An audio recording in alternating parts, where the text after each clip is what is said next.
जी, हमने कल श्यामाचरण लाहिड़ी जी का और महर्षि रमन जी का हमने जीवन परिचय पढ़ा था।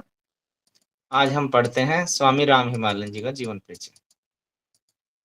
स्वामी राम हिमालयन जी का जन्म जो हुआ था वो 2 जुलाई 1925 ईस्वी में हुआ था, टोली गढ़वाल में, हिमालय में, उत्तराखंड में। बचपन का नाम था ब्रज किशोर कुमार, गुरु का नाम था बंगाली बाबा। इन्हें हिमालयन योगी के नाम से भी जाना जाता था। बचपन का नाम था ब्रज किशोर कुमार, बाद में इनको बंगाली बाबा के नाम से भी जाने लगा। और स्वामी राम हिमालय हिंदी में बोलेंगे तो स्वामी राम हिमालय, और अगर इंग्लिश में बोलेंगे तो स्वामी राम हिमालयन। ठीक है। इन्हें हिमालयन योगी के नाम से भी जाना जाता है। उपाधि जो इनको प्राप्त हुई थी वो शंकराचार्य की उपाधि दी हुई थी, जो संत समाज के लिए सबसे बड़ी उपाधि होती है। संस्थापक जो थे ये हिमालयन इंस्टीट्यूट ऑफ योग साइंस एंड फिलोसफी, इसकी इन्होंने स्थापना की थी।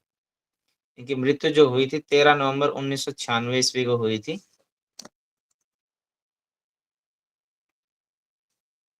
शिक्षा देखते हैं।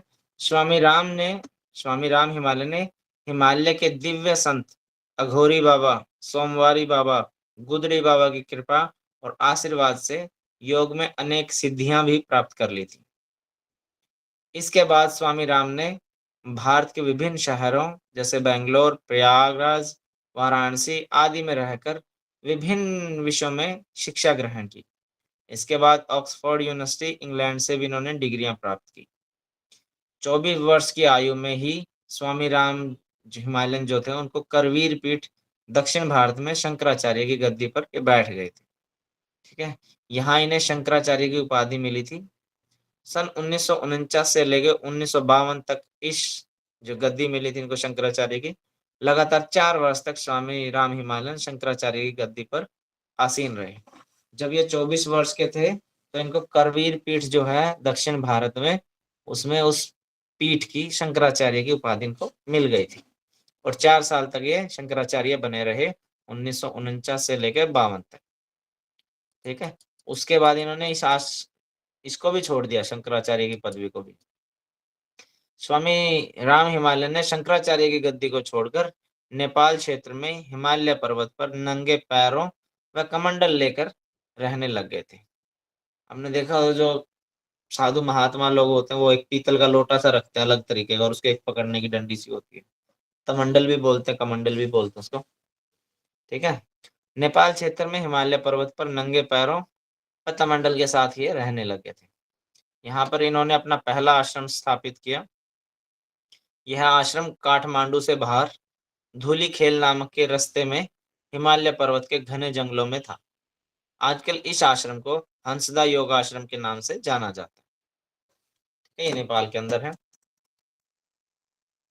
इन्होंने लंदन में एक चिकित्सा सलाहकार के रूप में भी अपनी सेवाएं दी थी। इन्होंने मॉस्को में पैरामनोवैज्ञानिक अनुसंधान केंद्र के साथ मिलकर अनेक शोध कार्य भी किए थे। जैसे कि धर्मेंद्र जी ने बताया था, इनकी सांसों पे अच्छी पकड़ थी, इन्होंने रिसर्च में बहुत काम किया। ऋषिकेश में साधना मंदिर ट्रस्ट की इन्होंने स्थापना की थी।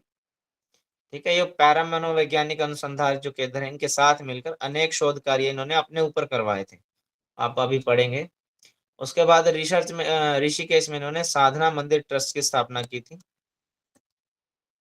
सन 1966 ईस्वी में स्वामी राम ने हिमालयन इंस्टीट्यूट ऑफ योग साइंस एंड फिलोसफी संस्था की स्थापना की थी, कानपुर में की थी, जो पहली जो की थी। उसके बाद ये देहरादून में भी है। साथ ही अमेरिका एवं यूरोप के कई देशों में शाखाएं भी खोली गई। विदेश में सबसे पहले 1970 ईस्वी में अमेरिका के शहर ग्लेनव्यू एवं इलिनॉइस में हिमालयन इंस्टीट्यूट ऑफ योग साइंस एंड फिलोसफी की स्थापना इन्होंने की थी। यहाँ स्वामी राम ने लगभग 23 वर्ष तक कार्य किया। इसके बाद ये वापस भारत आ गए और यहाँ सन 1989 ईस्वी में जोली ग्रांट जो देहरादून में है वहाँ हिमालयन इंस्टीट्यूट हॉस्पिटल की स्थापना इन्होंने की थी। सन 94 ईस्वी में मल्टी स्पेशलिटी हॉस्पिटल और 95 में एक मेडिकल कॉलेज की स्थापना इन्होंने वहीं जोली ग्रांट में देहरादून में की थी। स्वामी राम ने अपने मृत्यु से पहले ही सभी योजनाओं को, जितनी भी इनकी स्कीम जो चलती थी, उनको लव सर्व एंड रिमेम्बर के मोटो के साथ करने के लिए ट्रस्ट के सभी सदस्यों को संदेश दिया था। 13 नवंबर 1996 ईस्वी को स्वामी राम ने इस भौतिक शरीर का त्याग करके और सदा सदा के लिए अमर हो गए थे। इनकी कुछ प्रमुख पुस्तकें हैं, जैसे meditation and its practice, the art of joyful living, perennial psychology of the Bhagavad Gita, a wisdom of the incident sages, Mundaka Upanishad, happiness is your creation, royal path, lesson on yoga, love and family life, conscious living, a guide book for spiritual transformation, fearless living, yoga and faith, lecture on yoga, practical lesson on yoga, living with the Himalayan masters। ठीक है, ये इनकी बड़ी famous book है। इनका जो ध्येय वाक्य था, कोटेशन थी, be happy and fearless, remember that you are a child of divinity, loss and gain can not even touch your shadow. Swami Ram Himalayan ji जो थे, शरीर का तापमान, मस्तिष्क की तरंगे, हृदय गति को रोकने और नियंत्रण करने जैसे कई शारीरिक क्रियाकलापों का प्रदर्शन कई बार वैज्ञानिकों की टीम के सामने इन्होंने किया। इन्होंने जो रिसर्च सेंटर होते थे उसमें जाकर कई बार अपने ऊपर इन्होंने रिसर्च करवाया था, और क्योंकि योग तो जानते थे, उसको रिसर्च बेस्ड लोग मानने को तैयार नहीं थे, तो इन्होंने रिसर्च बेस पे काम किया था। तो शरीर का तापमान इन्होंने बहुत ज्यादा हाई किया, जैसे भस्त्रिका प्राणायाम से होता है, कपालभाति से हो जाता है, डाउन किया इन्हें। ठीक है, जो ब्रेन के अंदर वेव्स होती हैं अल्फा बीटा थीटा, उनको अप डाउन करवाया, हृदय गति को रोका इन्होंने, काफी देर तक रोक लिया था, और नियंत्रण करने जैसी कई शारीरिक क्रियाकलाप जो है इक्विपमेंट के जरिए इन्होंने कई बार वैज्ञानिकों की टीम के सामने ऐसा किया।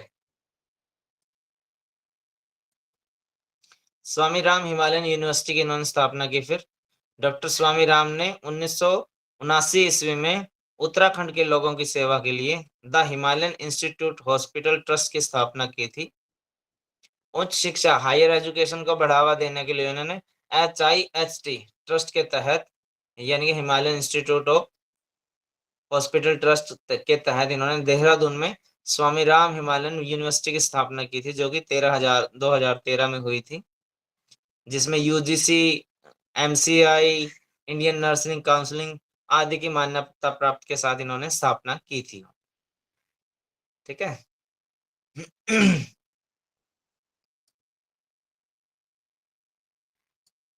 इनका ध्येय वाक्य था, खुश रहें और निडर रहें, याद रखें that you are a child of divinity, आप एक ईश्वर की संतान हैं, आप उसके बच्चे हैं।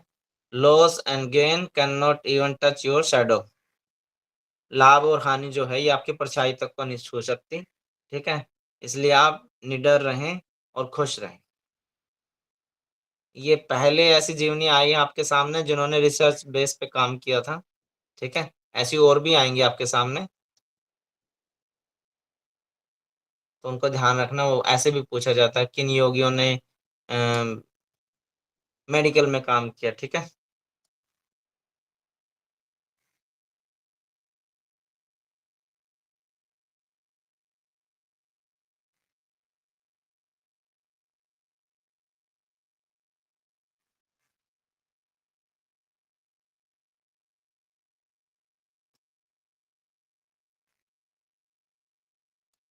हाँ, उस शिक्षा को बढ़ावा देने के लिए जो स्वामी राम हिमालयन विश्वविद्यालय की जो स्थापना की गई थी वो 2013 में की गई थी। वो जो इनके जो वर्कर थे उन्होंने की थी, क्योंकि इनकी तो इन्होंने देह त्याग कर दिया था अपना 13 नवंबर 1996 ईस्वी को। ठीक है, तो आप इसमें कंफ्यूज मत होइएगा।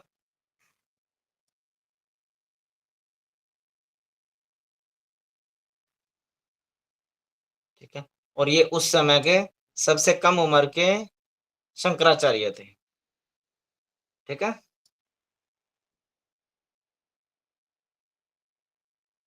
कुछ चीजें रह गई थी आपके सामने। हाँ, ठीक है, अभी आप पूछ सकते हैं, आप बच्चों को किसी का भी कोई डाउट हो तो आप पूछिएगा।